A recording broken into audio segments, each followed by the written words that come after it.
Kisah ini terjadi kisaran tahun 1998 sampai 1999 tentang seorang pemuda, sebut saja Parmin, yang diikuti dan diduga kuat. Ia juga disukai oleh sosok lembut berwujud kuntilanak bernama Sum. Selama hampir 40 hari sejak pertama kali Parmin melihat sosok itu, perhatian demi perhatian terus diberikan oleh sosok kuntilanak itu, yang tentunya menjadi teror yang sangat mengganggu dan menyeramkan baginya.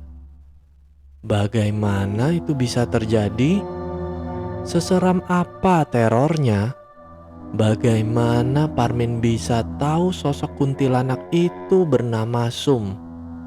Nantikan kisah selengkapnya.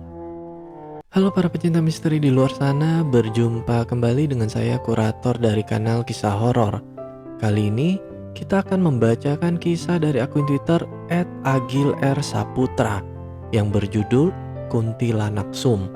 Untuk para pendengar yang mau membaca kisah ini secara langsung, saya juga menampilkan link pada kolom deskripsi. Dan jangan lupa follow akun penulis ya. Sebelum kita masuk ke dalam ceritanya, saya mohon dukungan dari para pendengar untuk klik subscribe, like, and share. Dan jangan lupa juga aktifkan lonceng notifikasinya agar para pendengar tidak ketinggalan kisah-kisah terbaru dari kanal Kisah Horor. Untuk para pendengar yang sudah memberikan dukungan, saya ucapkan banyak terima kasih dan semoga Tuhan juga melancarkan setiap usaha dari para pendengar. Mari kita mulai tenggelam dalam kisah ini. Kisah dimulai.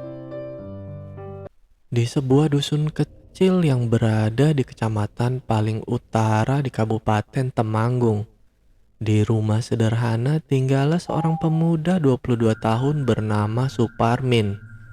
Ia anak tunggal dan hanya tinggal dengan ibunya. Ayahnya sudah meninggal sejak Suparmin berumur 8 tahun.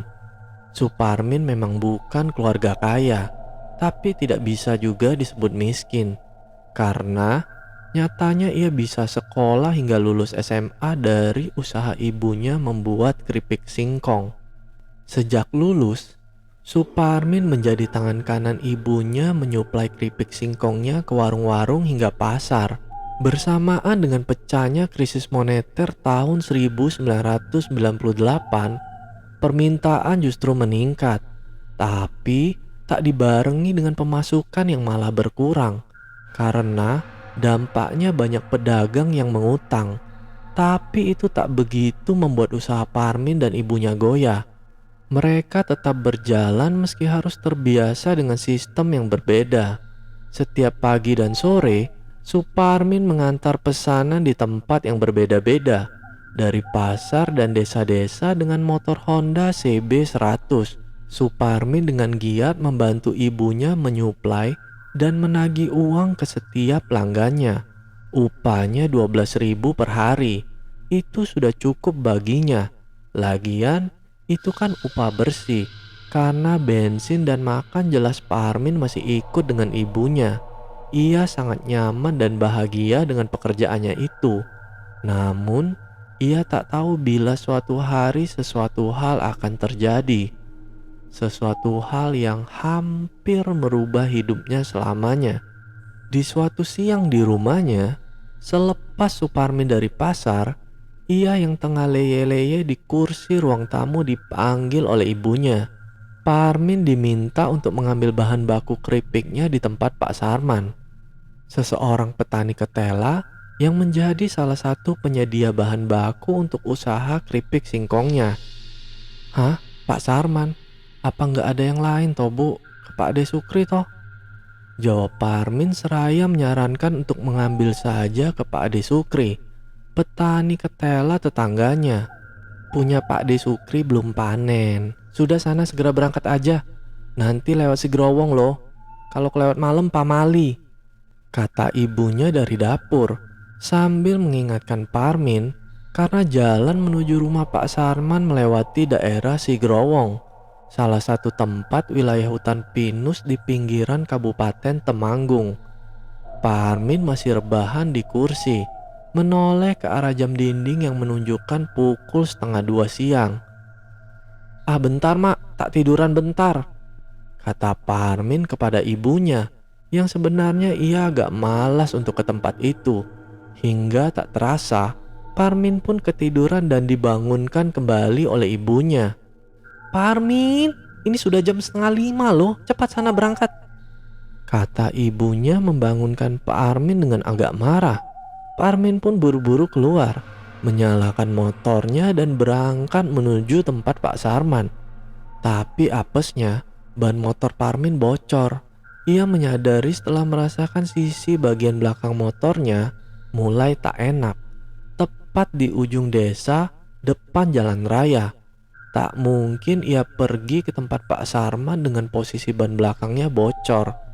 Dengan lesu, ia pun turun dan mendorong motornya ke tambal ban di pinggir jalan raya, yang untungnya tidak begitu jauh dan terlihat masih buka.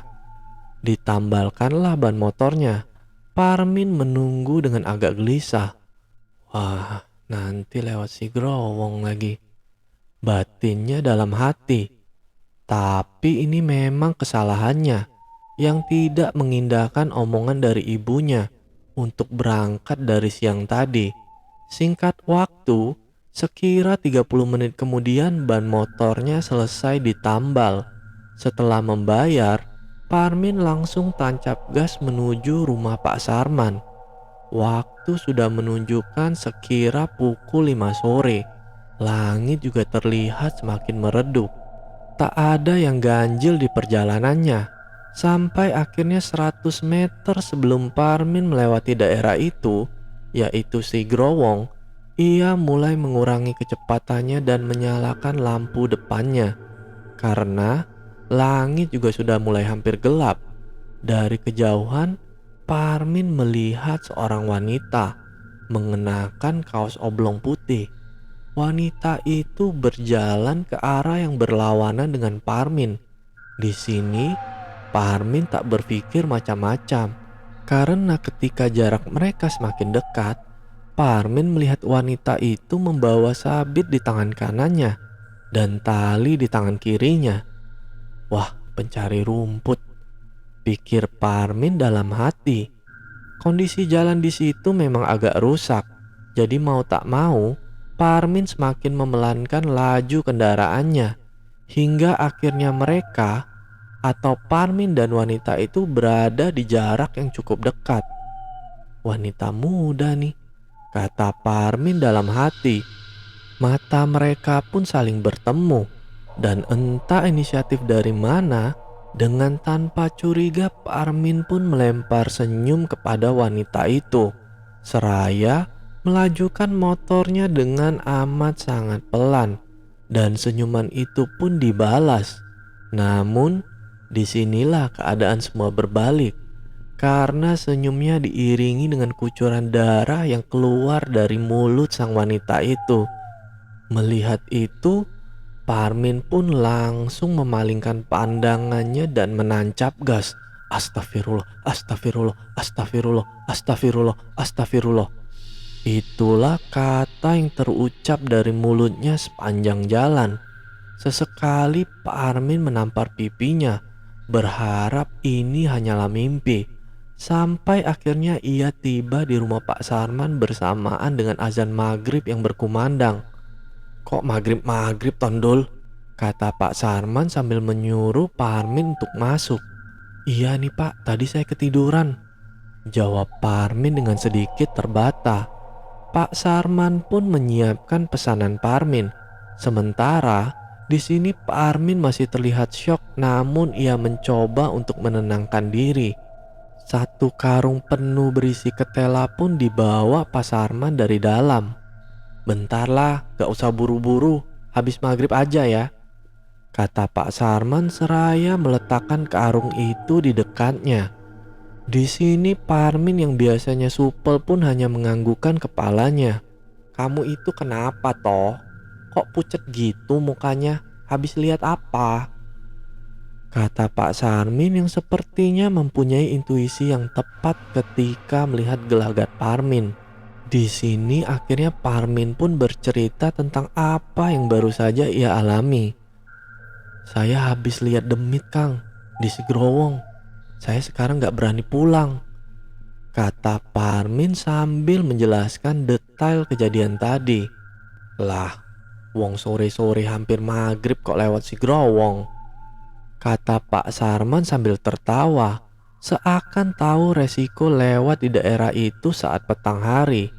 Si Parmin tak berani pulang, tapi dalam hatinya ia tak mungkin membiarkan ibunya di rumah sendirian. Ibunya juga pasti akan khawatir.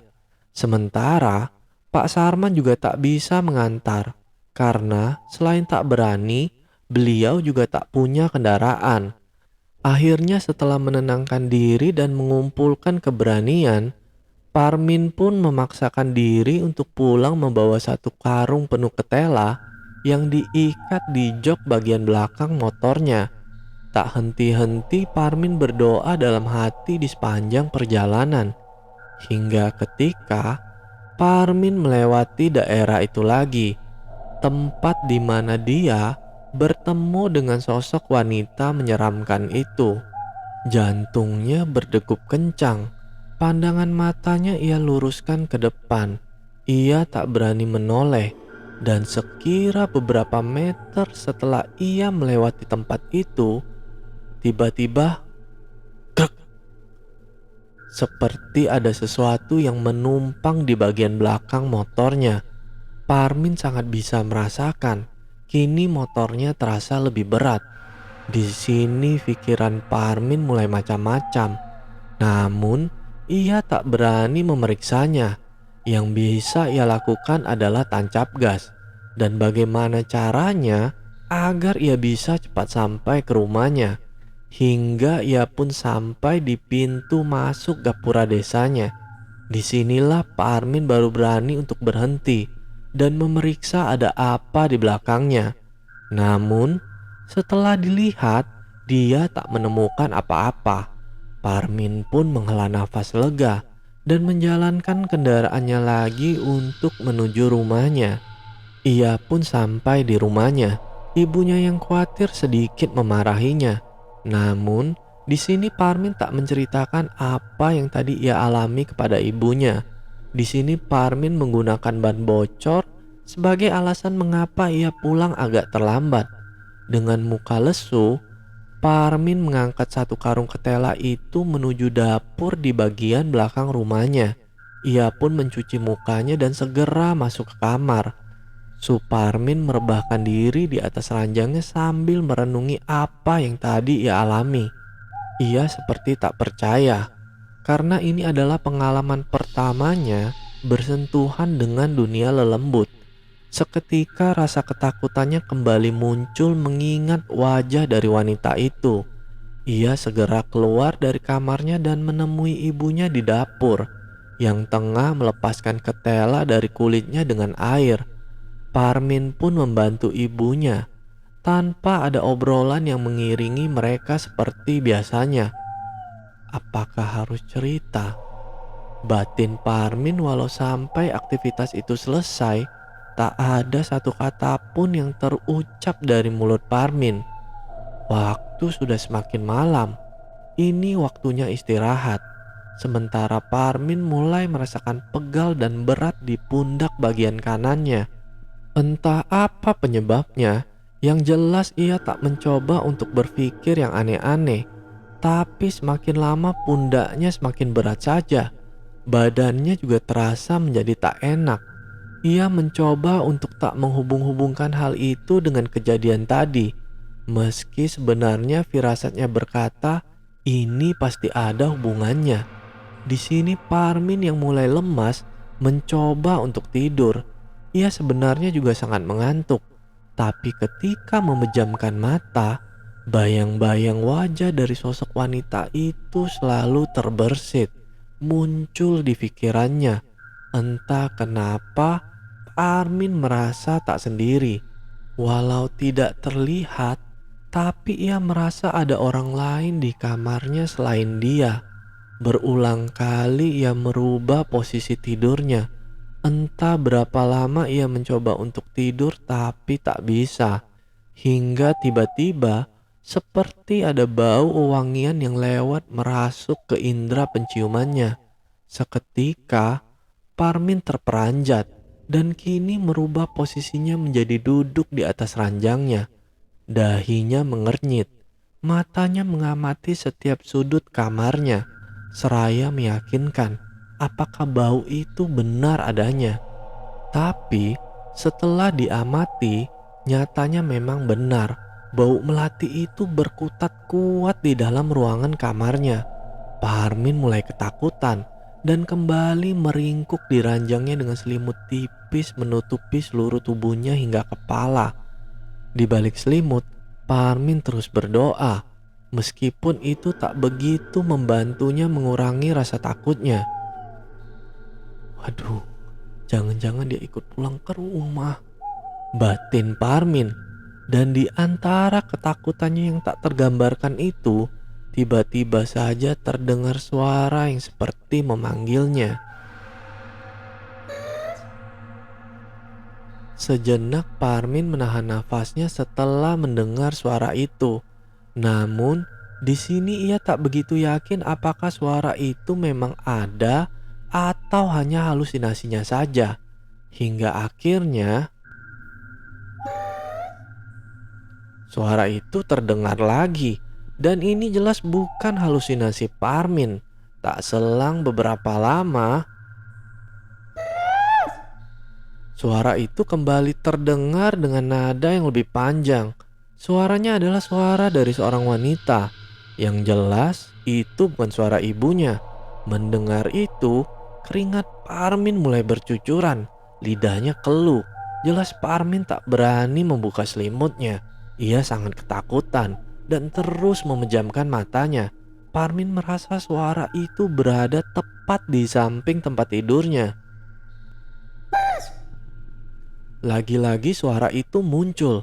Dengan ketakutannya yang sudah berada di ujung, Parmin pun mencoba membuka matanya dengan perlahan. Meski itu masih berada di balik selimutnya, suara itu memang tak terdengar lagi.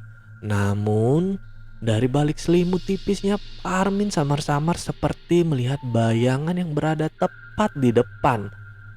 Wajah Parmin yang memang sedari tadi meringkuk dengan posisi tidur yang miring. Bayangan itu memang tak begitu jelas, namun cukup tergambar kalau itu adalah seseorang yang tengah sama-sama merebah satu ranjang dengan Parmin. Di sini ketakutan Parmin tentu bertambah, namun anehnya ia seperti tak sanggup untuk memalingkan pandangannya atau bahkan sekedar memejamkan matanya kembali. Tubuhnya seperti terhipnotis tak bisa bergerak dan terus menatap bayangan itu dari balik selimut.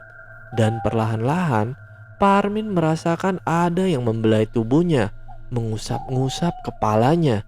Parmin hanya terpaku kaku di balik selimutnya ketika merasakan itu, dan ia mulai tak bisa menahan tangisnya.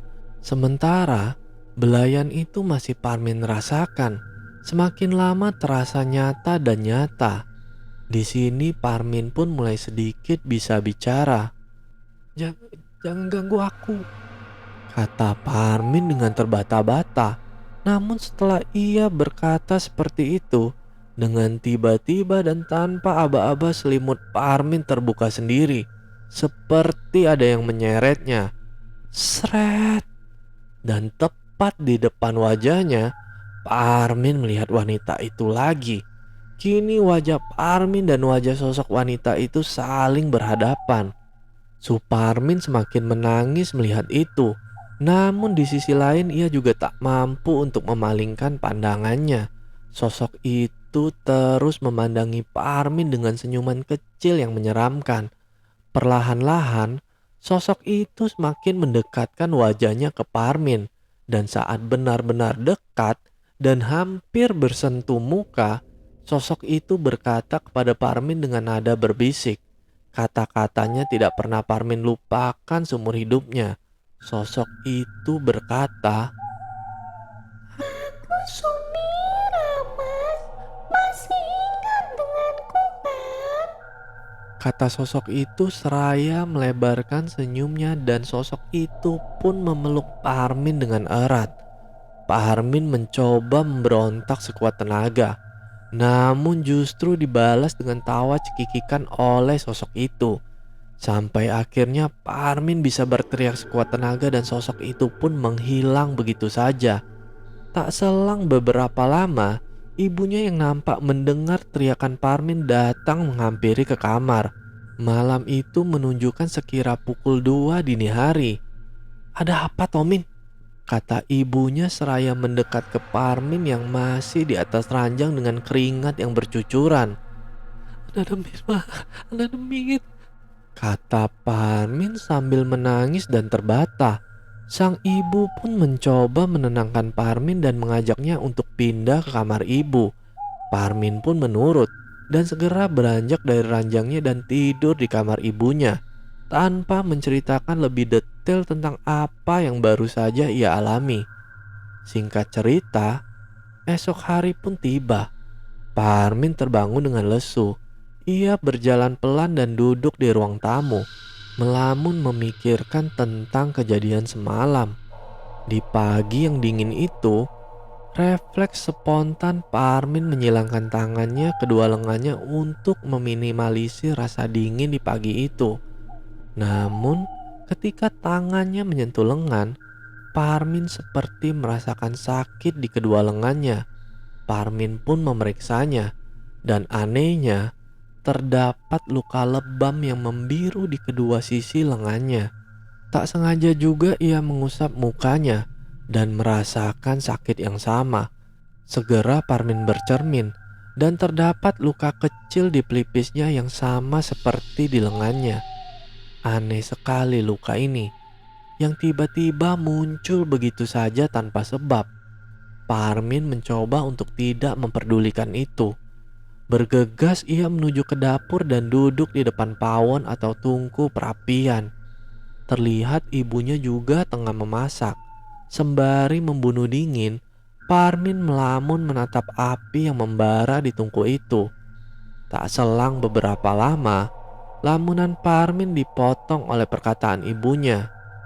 "Makanya, kalau dibilangin ibu itu nurut, kamu pasti diikutin demit," kata sang ibu memecah lamunan si Parmin. "Semalam ibu lihat anak perempuan di atas lemari, pasti itu yang ikut," kata ibu menjelaskan.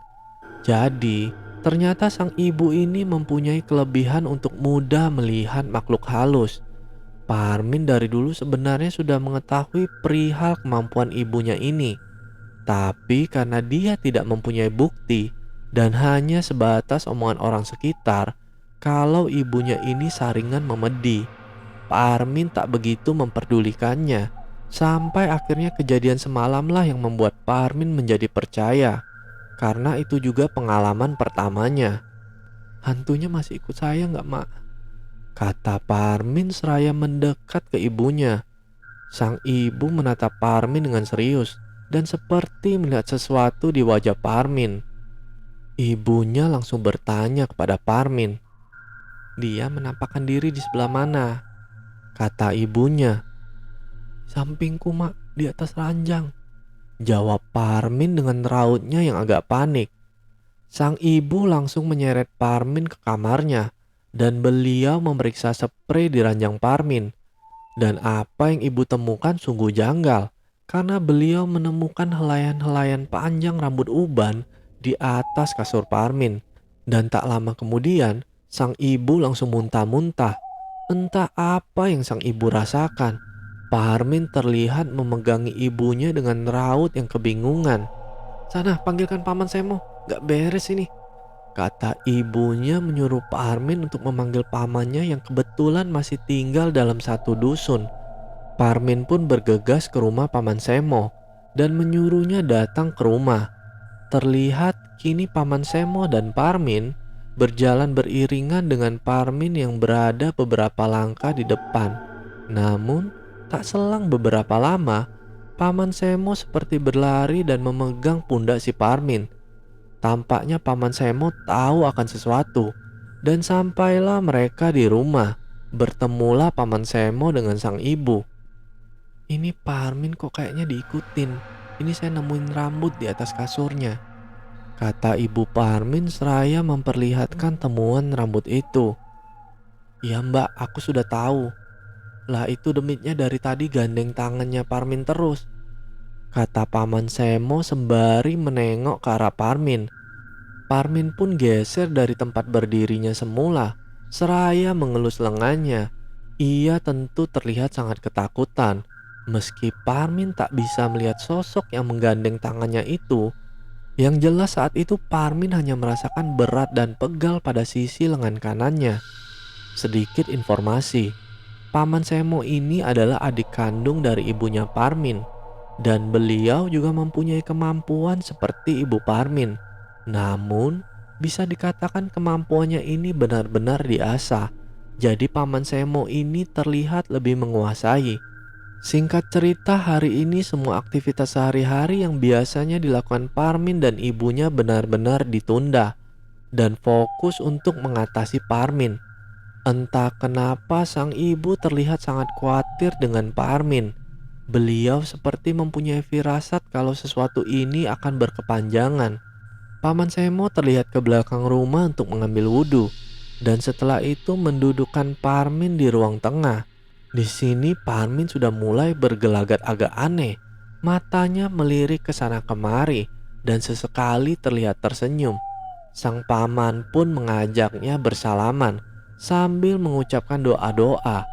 Dan tak selang beberapa lama, tubuh Parmin pun menggelinjang dan mengeluarkan suara tertawa yang memekik. Suaranya pun bukan suara Parmin, melainkan suara seorang wanita. Parmin kerasukan, Jangan pegang-pegang aku. kata sosok yang merasuki tubuh Parmin, seraya mengibaskan tangannya yang tadi bersalaman dengan paman Semo. Sosok itu pun kembali tertawa dengan kedua tangannya berada di dada dengan pose yang sangat aneh dan seram. Siapa ini? Dari mana? Ada apa ke sini?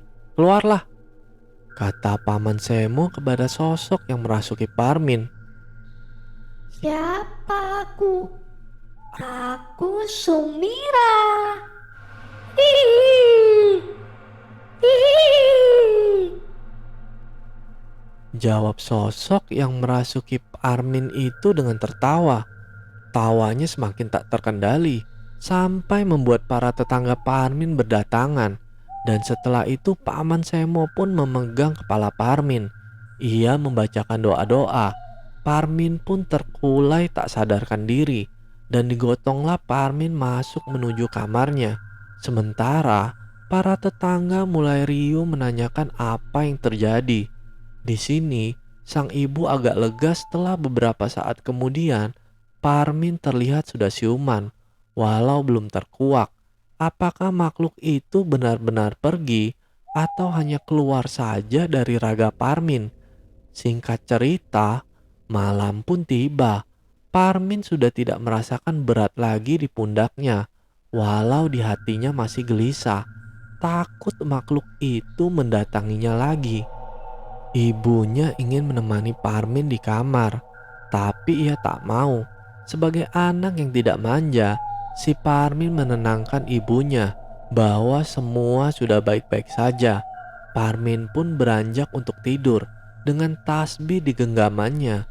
Malam itu terasa sangat senyap dan aneh.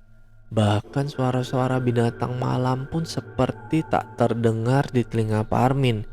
Ia mulai resah dan memutuskan untuk menyalakan radio, berharap ini bisa sedikit membunuh rasa gelisahnya.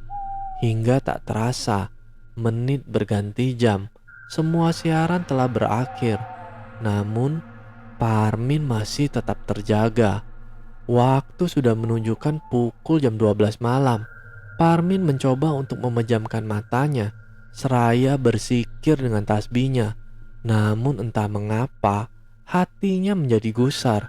Pikirannya tentang sosok Sumira tiba-tiba saja menguat. Ia mencoba merubah posisi tidurnya dan memaksa matanya untuk terpejam. Dan tiba-tiba, seperti ada yang mengetuk kaca jendelanya.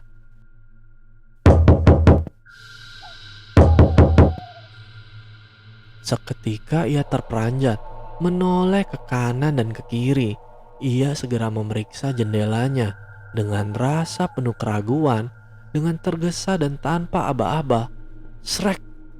Parmin membuka tirai jendelanya. Dahinya mengernyit, matanya memeriksa kegelapan di balik jendelanya. Terlihat samar-samar pohon terembesi yang daunnya bergoyang tertiup angin. Seketika bulu kuduknya merinding. Ia pun segera menutup tirainya kembali dan melompat ke ranjangnya. Dan kaca jendelanya pun diketuk lagi. Kali ini dengan lebih keras. Parmin kembali terperanjat. Namun ia enggan memeriksanya. Ia hanya memandangi jendelanya dan mengamati. Karena di balik tiranya yang tipis, ia samar-samar seperti melihat bayangan di luar jendelanya. Segera Parmin memalingkan pandangannya dan bersikir dengan kencang. Dan kini pintu kamarnya perlahan terbuka. Parmin sigap membalikkan badannya. Ia benar-benar tak siap untuk melihatnya. Dan terdengar suara dengan nada berbisik. Mas, mas, iki aku Sumira. Parmin tentu gemetaran dan tak tahu harus berbuat apa. Yang ia bisa hanyalah terus berzikir seraya memejamkan matanya. Mas, mas, mas. Sosok itu berkata lagi. Dan entah dorongan dari mana Parmin rasanya ingin membalikkan badan dan melihat sosok yang ada di belakangnya itu. Sampai akhirnya, seiring suara yang terus memanggilnya itu, Parmin sedikit terintimidasi, jengkel dan membalikkan badannya tanpa aba-aba. Seraya berkata, "Allahu Akbar." Dan Parmin tidak melihat siapa-siapa di situ. Namun anehnya pintu kamarnya itu benar-benar terbuka.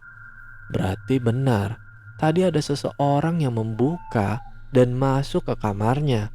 Parmin pun sedikit merasa kesal dengan gangguan ini dan berkata, "Kalau mau muncul, muncul sekalian," kata Parmin dengan jengkel, menantang sosok yang mengganggunya itu. Ia pun kembali merebah di ranjangnya dengan rasa takut yang sebenarnya berusaha ia sembunyikan. Dan pintu kamarnya pun perlahan tertutup lagi dengan sendirinya, diiringi angin kencang yang menerpa tubuh Parmin. Ia meringkuk lagi di ranjang dan bersembunyi di balik selimutnya. Dan kejadian malam kemarin pun terulang kembali dengan lebih nyata. Aku di sini, Mas. Suara itu muncul lagi dan berlanjut dengan selimut Parmin yang terbuka dengan sendirinya. Mata Parmin terbelalak tak siap melihat sosok Sumira yang kini berdiri tersenyum di depannya. Lampu yang remang membuat wajah sosok itu tak jelas. Yang terlihat hanya bajunya yang putih lusuh dengan tangan yang menghadap ke depan, seakan ingin memeluk Parmin. "Ampun, jangan, jangan," kata Parmin. Seraya memundurkan posisinya, ia kembali menarik selimutnya. Parmin menangis dan berdoa meski nyatanya kini sosok Sumira mendekat dan meraba-rabanya dari balik selimut. Terlihat bayang-bayang wajah dan tangan yang semakin membuat Parmin rasanya hampir mati ketakutan. Mas, mas, ayo ikut denganku. Kata sosok itu dengan nada berbisik, tapi diakhiri dengan tawa yang serak yang memekik.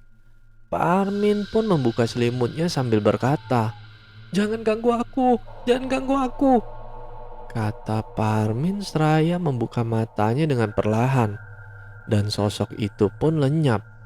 Parmin segera beranjak dari tempat tidur dan berlari menuju kamar ibunya.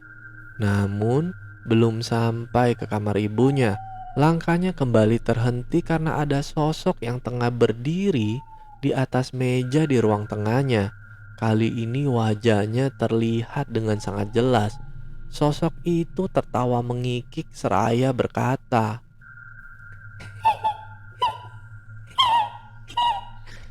Gak usah takut, Mas. Parmin pun di situ pandangannya menjadi gelap dan langsung tak sadarkan diri. Sampai ia terbangun keesokan harinya di tempat yang sama. Sang ibu terlihat keheranan. Mengapa Parmin tidur di lantai seperti itu? Tubuhnya panas. Sepertinya ia mengalami demam.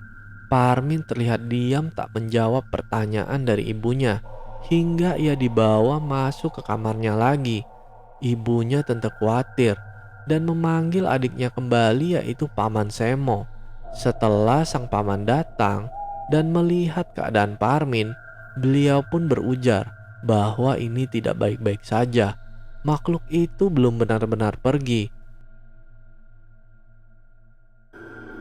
Sang paman segera menyarankan kakaknya itu untuk memanggil Pak Kaum, sebutan untuk tokoh yang sering memimpin acara keagamaan di desa tersebut.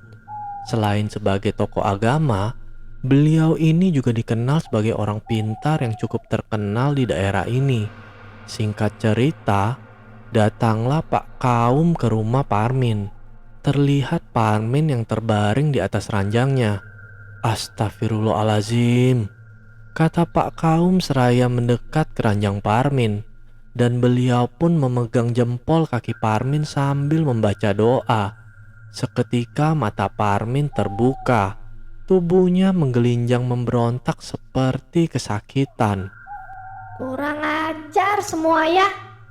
Kalian gak usah mencampuri urusanku. Anak ini adalah suamiku. Kata Parmin yang sepertinya kembali kerasukan. Siapa yang berada dalam raga ini? Tolong keluar. Alammu bukan di sini. Kata Pak Kaum yang masih memegangi jempol kaki Parmin. Tidak bisa. Raga ini milikku. Kata sosok yang merasuki Parmin ini berteriak. Sementara kini Pak Kaum menyuruh Ibu Parmin dan Paman Semo untuk memegangi tubuh Parmin. Keluarlah! Kata Pak Kaum yang kini memegang kepala Parmin. Ia mengerang kesakitan dan sosok yang merasuki Parmin pun keluar. Kini ia terlihat lemas untuk beberapa saat. Karena setelah itu Parmin langsung menangis memeluk ibu dan pamannya. Ia terlihat sangat bingung dan ketakutan. Sebelum kita tahu penyebabnya dan dari mana asalnya, lelembut itu tidak akan benar-benar bisa diusir. Kata Pak Kaum memotong. Dan sang ibu, Pak Aman serta Pak Kaum pun mulai menanyai sedikit demi sedikit kepada Parmin. Dari bagaimana ia bertemu dan apa saja penglihatan yang sudah Parmin alami. Namun Parmin tak tahu pasti. Yang ia ingat adalah di sore itu ketika ia bertemu dan melempar senyum kepada seorang wanita yang ternyata adalah Sum Kunti ini di wilayah hutan pinus Sigrowong. Kenapa Parmin harus melempar senyum kepada lelembut itu? Tanya mereka bertiga kepada Parmin. Ya alasan masuk akalnya adalah Parmin memang tidak tahu kalau itu adalah lelembut. Dan waktu itu memang Parmin yang tersenyum terlebih dahulu. Jadi menurut analisa dari Pak Kaum, mungkin senyum dari Parmin itulah yang membuat Sum Kunti terpikat. Dari mana Sum Kunti berasal kini sudah diketahui oleh Pak Kaum, Ibu dan Paman Semo. Kini tinggal penyebabnya yang masih semu. Pasalnya dari beberapa kasus serupa yang Pak Kaum tangani, kasus Parmin ini bisa dikatakan beda dan tak biasa. Karena menurut beliau, Parmin ini bukan hanya sekedar diikuti, tapi juga sepertinya diingini oleh lelembut itu. Selang beberapa lama, Pak Kaum mulai membalur-baluri sudut ruangan di kamar Parmin dengan air yang sudah didoakan, berharap ini bisa menjadi benteng agar sosok itu tidak mengganggu Parmin lagi. Tapi di akhir prosesi Pak Kaum berkata kalau ini mungkin bersifat sementara. karena menurutnya Kunti Sumira ini cukup kuat. Tapi beliau berjanji akan berusaha semampunya, dan itu sepertinya cukup berhasil meredam gangguan yang dialami Parmin. Terbukti selama hampir sebulan, Parmin tidak lagi dirasuki atau mengaku didatangi sosok itu lagi. Walau dalam hampir sebulan itu, Parmin benar-benar ambruk dan sakit. Tak jelas apa penyakitnya. Yang ia lakukan hanya berbaring di ranjangnya. Ia juga kini terlihat kurus dan tak banyak bicara. Meski beberapa hari sekali Pak Kaum juga menjenguknya, sang ibu mulai terlihat pasrah. Usahanya juga kacau dalam sebulan ini. Sampai akhirnya Pak Armin pun berbicara kepada ibunya. Kata-katanya membuat ibunya menangis. "Bu, aku sudah gak kuat. Ikhlaskan saja." Jadi selama ini ternyata sosok Sum Kunti itu masih selalu mendatanginya, entah lewat mimpi atau nyata, dan duduk di samping ranjang Parmin. Menurutnya Sum Kunti beberapa kali berkata kalau dia menyukai dan mencintai Parmin. Sum Kunti pernah berkata kalau ia suka dengan Parmin sejak pertama Sum bertemu. Dan berulang kali Sum Kunti juga berkata kalau Parmin mirip dengan kekasihnya dahulu. Awalnya Parmin memang menolak dan selalu menyuruh Sum Kunti untuk pergi. Tapi Sum Kunti tak mau pergi dan mengancam akan membawa malapetaka kalau Parmin menolak. Parmin pun pasrah. Hampir setiap malam ia dipeluk serta digerayangi. Kejadian itu sekira 3 hari pasca terakhir kali Sum Kunti merasuki tubuh Parmin, dan puncaknya adalah semalam, yaitu malam sebelum ia bercerita kepada ibunya tadi. Malam itu seperti biasa Parmin terbaring lemah di ranjangnya. Matanya terpejam, tapi sebenarnya ia tidak tidur. Sejak kedatangan Sum Kunti, Parmin hampir lupa kapan ia terakhir kali tidur dengan nyenyak. Ia membuka matanya untuk melihat jam yang sudah menunjukkan pukul 11:30 malam, dan kembali memejamkan matanya. Tubuhnya lelah, tapi ia tak pernah benar-benar terlelap. Tak selang beberapa lama, angin berhembus perlahan meniupkan bau wangi bunga yang entah bunga apa wanginya seperti ini. Entah melati, kamboja, atau kenanga. Yang jelas ini adalah pertanda kehadiran Sum Kunti di kamarnya. Parmin mulai bersiap menata nafasnya. Nampaknya ia mulai membiasakan diri dengan kehadiran Sum Kunti, meski ia selalu tak berani menatapnya. Mas, mas. Sapaan khas dari Sum Kunti. Parmin sempat membuka matanya sebentar dan melihat sosok itu sudah ada di depannya. Selimut yang menutupi tubuhnya hingga dada, kini Parmin naikkan hingga menutupi kepalanya. Parmin hanya terdiam menata nafasnya. Ia tak berdoa, karena menurutnya selama ini Sum Kunti seperti tak mempan dengan doa-doa yang diucapkan Parmin. Mas. Kata Sum Kunti seraya membuka selimut Parmin dengan perlahan. Parmin terdiam dan tetap menutup matanya. Ia pun mulai digerayangi dan dipeluk dari sisi samping. Inilah yang biasa dilakukan Sum Kunti kepada Parmin setiap malamnya. Sampai akhirnya, untuk pertama kalinya Sum Kunti mulai naik dan duduk di atas tubuh Parmin. Ia tak bisa bergerak. Dada Parmin mulai digerayangi. Sum Kunti juga mendekatkan wajahnya ke wajah Parmin. Meski matanya masih terpejam, Parmin mengaku tetap melihat Sum Kunti dalam pikirannya. Sosok itu pun perlahan mulai menggoyang-goyangkan tubuhnya yang masih menindih Parmin sambil tertawa lirih dan memanggil Parmin dengan sebutan. Mas.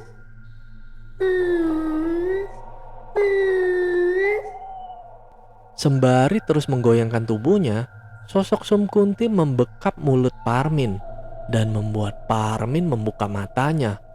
Sum Kunti pun berkata, Pulang ke Sigrowong ya mas. Nikah sama aku. kata Sum Kunti sambil mengikik. Parmin yang mulai sulit bernafas ini mulai memberontak. menggerak-gerakkan kepala dan tubuhnya meski awalnya sangat sulit. Namun, akhirnya Parmin berhasil menghentakkan tubuhnya hingga sosok Sum Kunti pun menghilang. Posisi Parmin setengah duduk kali ini. Keringatnya bercucuran. Rasa takutnya kali ini benar-benar memuncak dan tak tergambarkan. Entah apa alasan Sum Kunti berkata seperti itu sambil membekap mulutnya. Yang jelas saat itu Parmin merasa Sum Kunti ingin membunuhnya. Ia meraih tasbih yang sempat terjatuh di dekat kolong tempat tidurnya dan bersikir dengan sekujur tubuh yang gemetar. Parmin benar-benar tak tidur atau sekedar memejamkan mata setelahnya. Ia terus bersikir sembari menangis.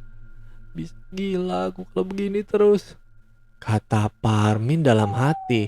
Parmin pun terjaga hingga keesokan harinya ia bercerita tentang semua ini.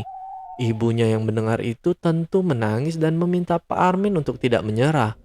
Parmin adalah harta satu-satunya bagi ibunya. Akhirnya Pak Kaum dan Pak Semo pun dipanggil. Sesampainya di sana sang ibu mulai menceritakan cerita Parmin tadi. Paman Semo dan Pak Kaum kaget keheranan. Waduh, gak main-main nih, kata Pak Kaum dan sang paman. Jadi asumsi Pak Kaum tempo hari memang tidak meleset, bahwa Parmin tidak hanya diikuti tapi juga diinginkan. Akan berbeda ceritanya jika malam itu Parmin tidak memberontak dan mengiyakan ajakan Sum Kunti. Menurut Paman Semo dan Pak Kaum, ajakan menikah dari Sum Kunti akan berimbas pada dua hal bila itu terjadi. Satu, jiwa Parmin akan dibawa ke alam lain dan Parmin berubah menjadi gila. Dan yang kedua, Parmin akan mati dan jiwanya moksa ke alam lain dan benar-benar menikah dengan Sum Kunti. Untuk kasus ini Pak Kaum dan sang paman lebih condong ke imbas yang kedua. Dilihat dari Sum Kunti yang membekap mulut Parmin semalam. Bukan serta-merta Sum Kunti yang membunuh dengan tangannya, tapi yang Sum Kunti lakukan adalah membuat Parmin terpojok dan putus asa, lalu mengakhiri hidupnya sendiri atau bunuh diri. Terbukti, dari awal mula Parmin membuka pembicaraan dengan ibunya dan berkata, "Bu, aku sudah tidak kuat. Ikhlaskan saja." Itu adalah salah satu wujud keputusasaan yang berhasil ditanamkan oleh Sum Kunti. Menurut Pak Kaum di sini, kalau hanya ruqyah sepertinya kurang cukup bisa mengatasi. Karena penglihatan Pak Kaum berkata, kalau Sum Kunti tidak berada di rumah ini, ia hanya akan datang di setiap malam untuk menteror Parmin dan akan kembali lagi ke tempat asalnya. Menunggu Parmin semakin putus asa dan mengakhiri hidupnya. Tak ada kehadiran Parmin dalam pembicaraan ini, karena ia masih terbaring lemas di kamarnya. Setelah obrolan yang cukup panjang, Pak Kaum, sang paman, dan sang ibu pun masuk ke dalam kamar Parmin. Rencana Pak Kaum ingin menghadirkan Sum Kunti agar memasuki raga Parmin dan bisa mencegah siasat Sum Kunti dengan cara berdialog. Tapi benar saja, asumsi Pak Kaum bahwasanya Sum Kunti tak berada di rumah ini. Sum Kunti tak hadir merasuki tubuh Parmin dan memang tak akan pernah hadir. Ada satu solusi yang tersirat di dalam pikiran Pak Kaum, yaitu ruat mayit. Dalam ilmu kepercayaan kejawen kuno, ruat mayit adalah acara selamatan mirip orang meninggal, namun ditujukan kepada orang yang masih hidup dan sudah dinyatakan menjadi tumbal setan. Ruat mayit ini dilakukan agar orang tersebut selamat dari pertumbalan. Meski Pak Kaum ragu apakah ini bisa menyelamatkan Parmin, tapi ini tetap harus dilakukan. Singkat cerita, diadakanlah ritual ruat mayit itu. Ritual itu dilakukan selama 7 hari berturut-turut. Berharap Sum Kunti bisa tertipu dengan ritual ini. Dan alhamdulillah, ini berhasil. Setelah ritual itu berangsur-angsur, Parmin mulai membaik. Tubuhnya yang sempat menjadi kurus mulai berisi seperti waktu dulu, sebelum Parmin bertemu dengan Sum Kunti. Parmin pun mulai bekerja membantu ibunya lagi, walau itu tetap menyisakan setitik trauma. Selama bertahun-tahun Parmin tak berani melewati jalan itu lagi. jalan di mana pertama kali ia bertemu dengan kuntilanak Sum itu. Hingga cerita ini ditulis, Parmin masih sehat dan bahagia dengan anak istrinya. Begitu juga dengan ibunya. Semoga beliau-beliau selalu diiringi keberkahan dalam hidupnya. Sekian cerita kuntilanak Sum ini. Semoga ada pelajaran dan hikmah yang bisa kita petik. Halo para pendengar, bagaimana kisah ini? Horor ya, saya pun merinding loh membacakan cerita ini.